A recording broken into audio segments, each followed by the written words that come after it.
In this project, we're going to be using a database called MongoDB to store and retrieve data.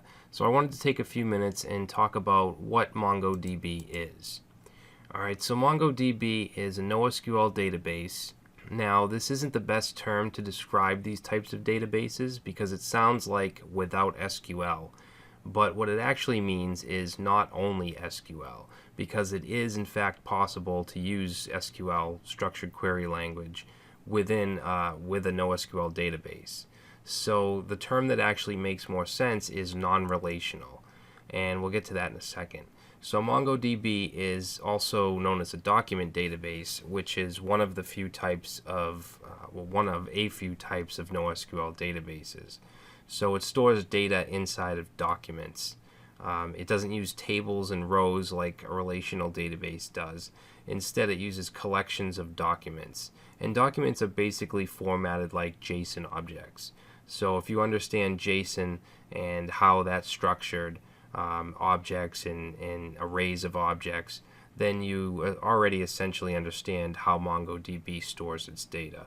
Okay, it's actually called BSON, which is basically JSON with added data types and some added features.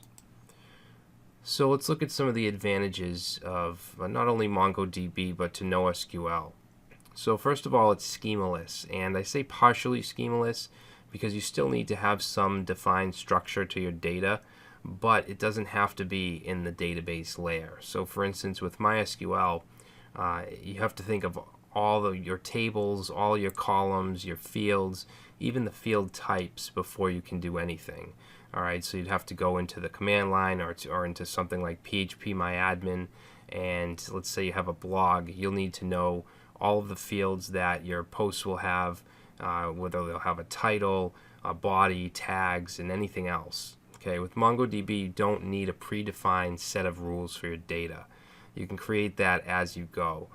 You can also have one blog post that has tags in it and then another that doesn't. Okay, so it's much less strict and there's much less rules to follow with NoSQL. MongoDB is also much more scalable than a relational database. They can scale out rather than scale up, like an SQL or relational database. And what this means is that the total amount of disk space can be expanded as needed. Alright, so even if the drives are stored in different storage arrays, when a storage array reaches its max, another one will pick up where that left off. Alright, so this makes scaling significantly easier and much less expensive. With relational databases, the scale up method, which usually has to do with a single form factor, where you need to add more resources like CPU and memory, and it can get really expensive. Alright, NoSQL databases are also easier to manage, and they also run on cheaper hardware, and this goes back to scaling out, when we can simply add more cost-effective servers and machines, and we don't have to keep upping the CPU and the memory to scale. Alright, so it's much cheaper to run and to manage NoSQL databases. So here's an example of a document in MongoDB or any document database.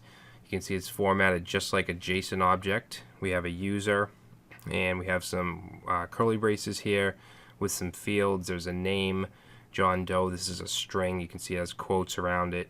Also has an age, which is a number. Okay, so we have 35 without quotes. Email, which is a string. Phones is actually an array of strings. And then we have an address, which is an embedded object. Okay, so it's another object inside of an object, and that has a street, city, and state. Okay, so that's an example of a very simple document.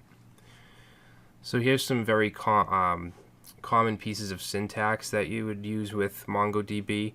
So to create a collection, we could say db.createCollection.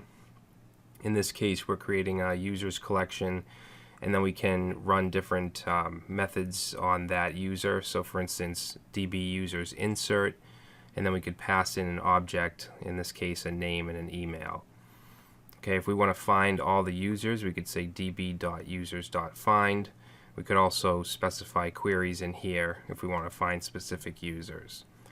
To update, we could say db_users_update, pass in basically a condition or a query saying ID, where ID equals 1, and then we're going to set that name to Bob. Okay, if we want to remove or delete, we can say db.users.remove and pass in that condition, in this case the ID of 1.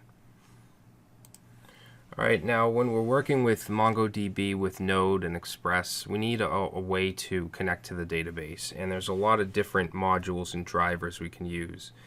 In this project, we're going to use the basic MongoDB driver, which I wouldn't say is the most powerful, but it is pretty easy to use. It's a basic driver that provides interaction through callbacks and or promises, and it can also take advantage of new ES6 JavaScript features.